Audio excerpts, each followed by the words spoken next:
Hello there! Day 42. 42. The answer to the question of life, the universe and everything.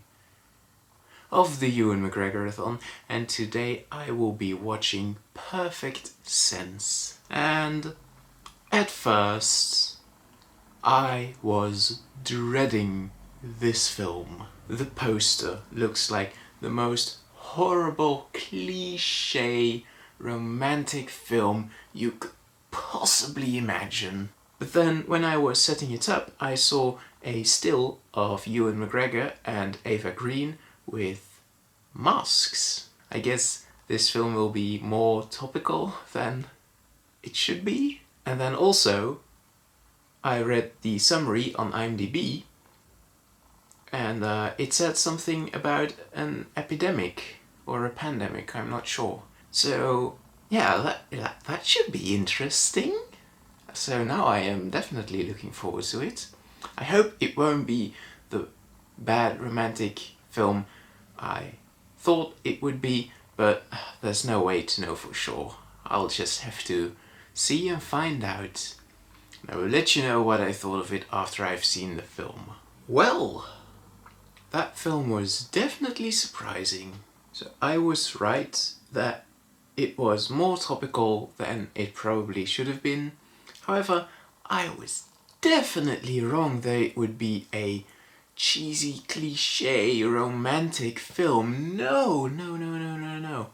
The poster to this movie is probably the most deceiving poster I have ever seen. No, this film is really awesome.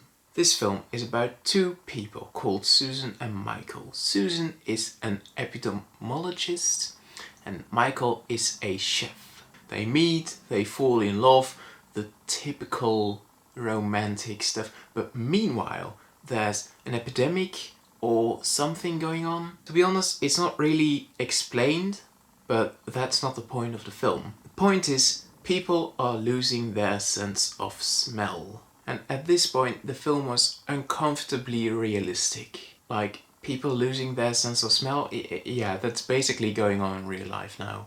Except that it didn't really matter in the film. People just lost their sense of smell. It's not that they became mortally ill or something. No, they just lost their sense of smell. Now, right before they did, they became incredibly depressed. And at this point, watching the film, I was like, okay, it's a little bit of a weird theme, but alright, I'll roll with it. Like I said, I did find it a little bit uncomfortable.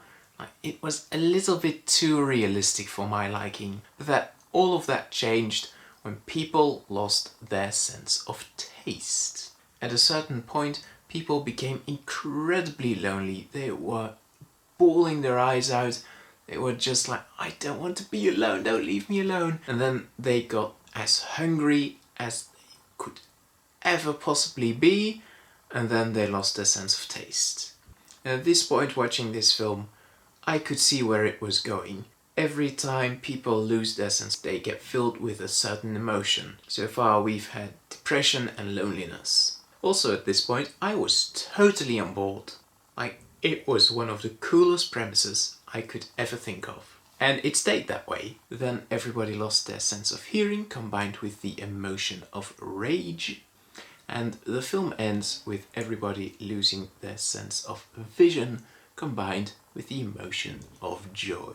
And all that epidemic stuff was combined with a love story between Michael and Susan, and everything was executed so well. It really was one of the most creative films that I have seen during this marathon. You really feel for these characters. Of course, the situation they're in is not really relatable, but it's just the actors, Eva Green and Ewan McGregor, portray their emotions so well. You just feel exactly how it would be if you were in that situation. If you don't like being confronted with the sad realism of the world we are in right now, with the COVID-19 pandemic going on, maybe skip this movie, but if you don't care, watch it. It is worth it. All in all, I'm giving this film an 8 out of 10.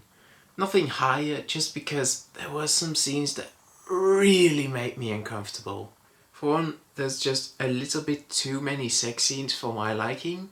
I don't mind a sex scene, but this one was just getting uncomfortable. Also, when everybody loses their sense of taste, they go through a rush of hunger, and oh my god, that scene is disgusting. I'm not grossed out really quickly by anything, but that was... no. Thank you, I will skip. Anyway, tomorrow I will be watching Salmon Fishing in the Yemen, so do join me for that, and I will see you tomorrow.